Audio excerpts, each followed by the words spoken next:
Hello, everyone, and welcome back to Mr. Adam Channel. I'm Sarah.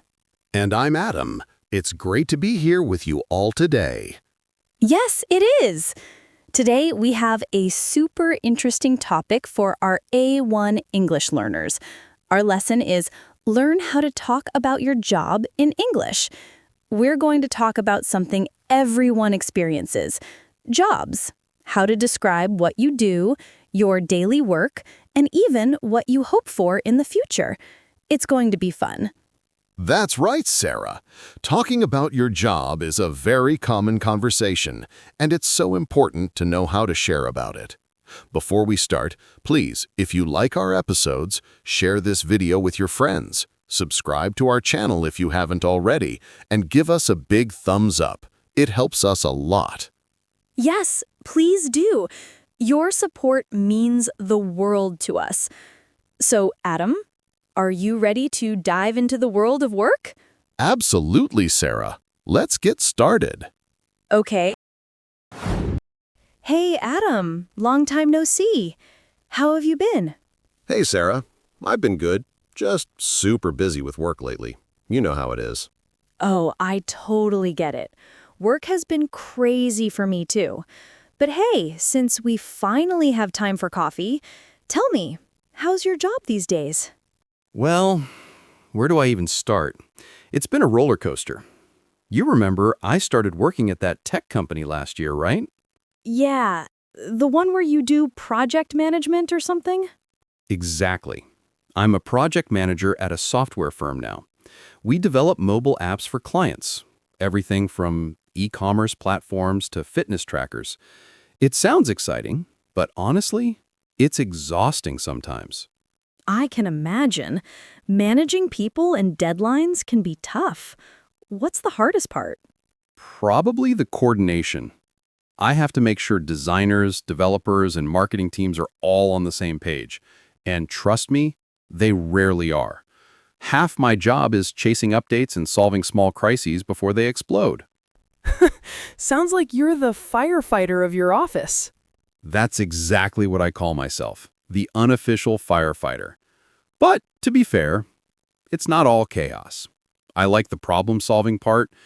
When a project finally comes together after weeks of stress, it's so satisfying. That's awesome. So, what kind of project are you working on now? Right now, we're developing a language learning app for teenagers. The goal is to make studying languages more interactive and fun, with short videos, mini-games, and AI-powered pronunciation checks. That actually sounds really cool. Kind of like Duolingo, but with a twist? Yeah, that's what we're going for. We're still in the beta testing phase, but feedback has been really positive so far. That's great to hear. You must feel proud seeing something you manage come to life. Definitely. But it's a double-edged sword. When something breaks, I'm the first person everyone blames. Occupational hazard. So, how big is your team? About 20 people. Developers, designers, testers, and content creators. Managing them is like herding cats. But I've learned a lot about leadership and communication.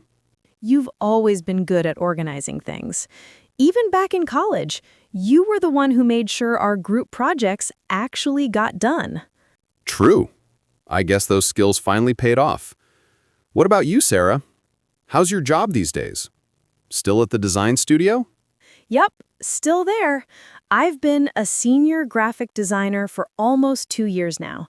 It's challenging, but fun.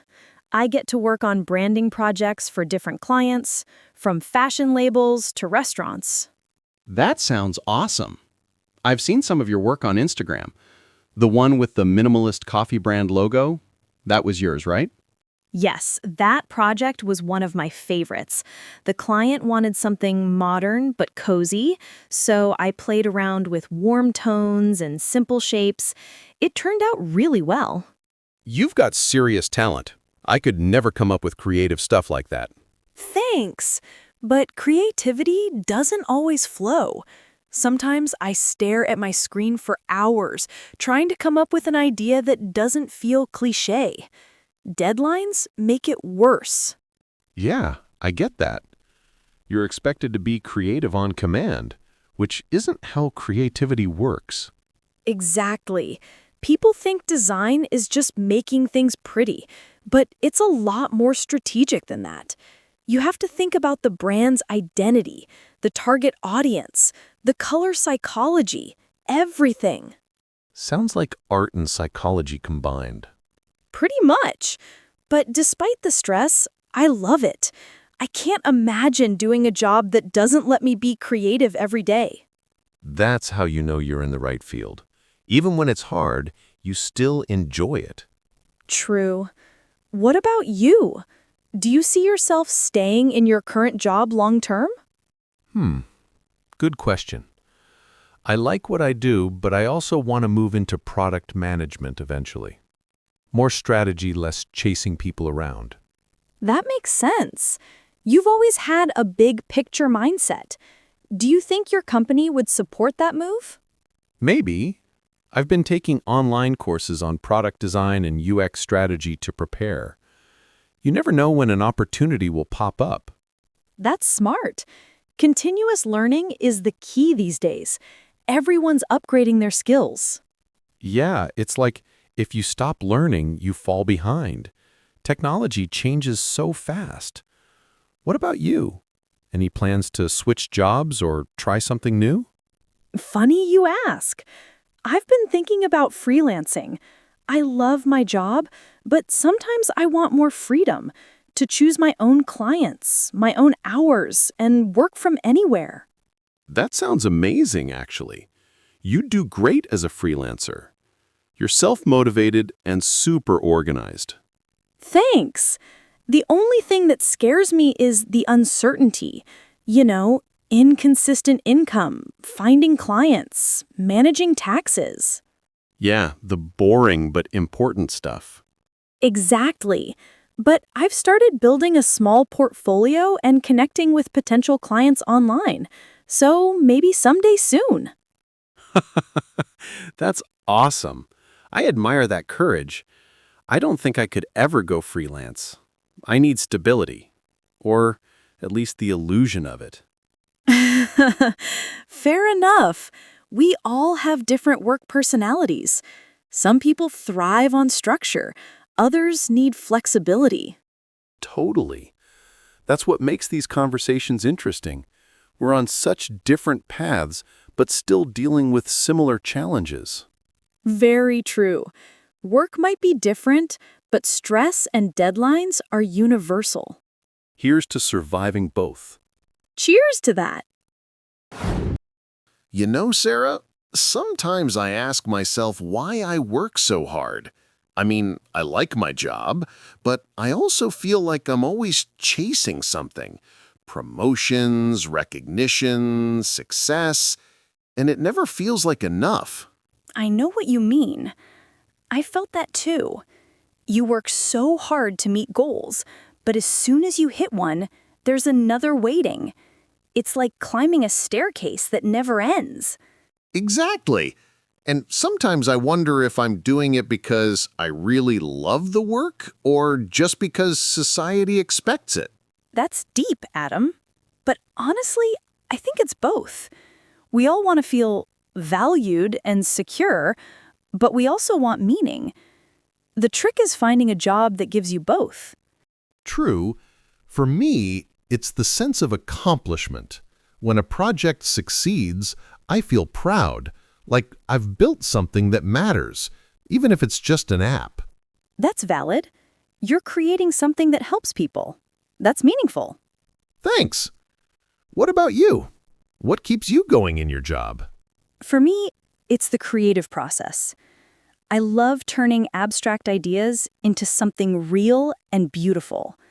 When a client says, "That's exactly what I imagined," it makes all the late nights worth it. That's such a good feeling.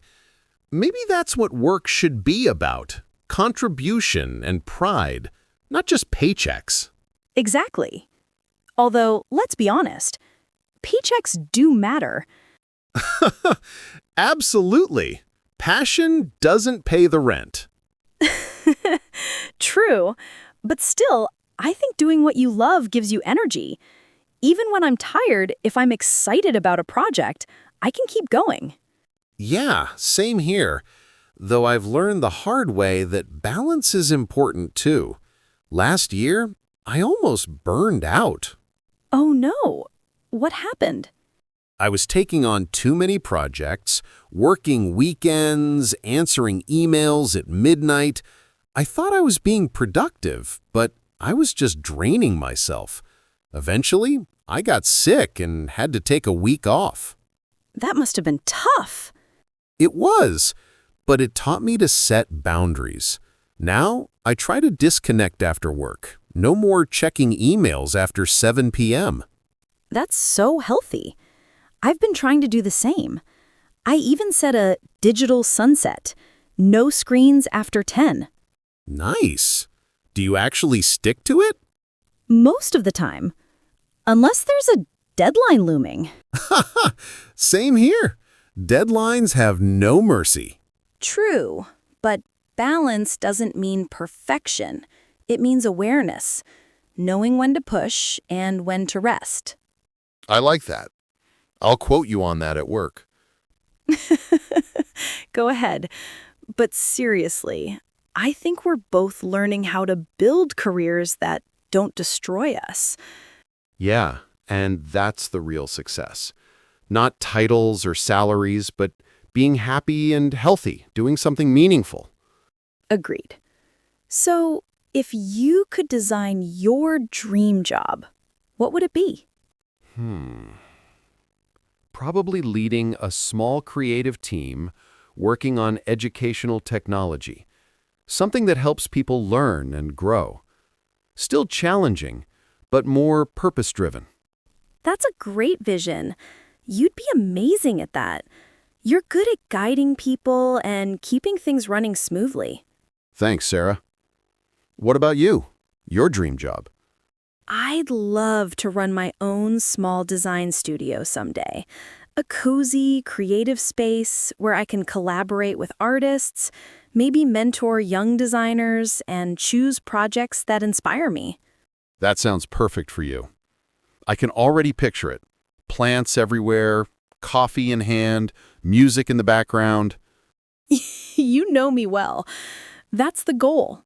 Not fame or luxury, just creative freedom and a happy space. I think you'll get there. You've got the talent and the drive. Thanks, Adam. And I'm sure you'll reach yours too. You've got the heart of a leader and the patience of a saint, which I definitely don't. Patience is overrated, but I appreciate that. So, after all this talk, do you feel inspired to go to work tomorrow? Maybe slightly more inspired than usual. Talking about work like this makes me appreciate it again.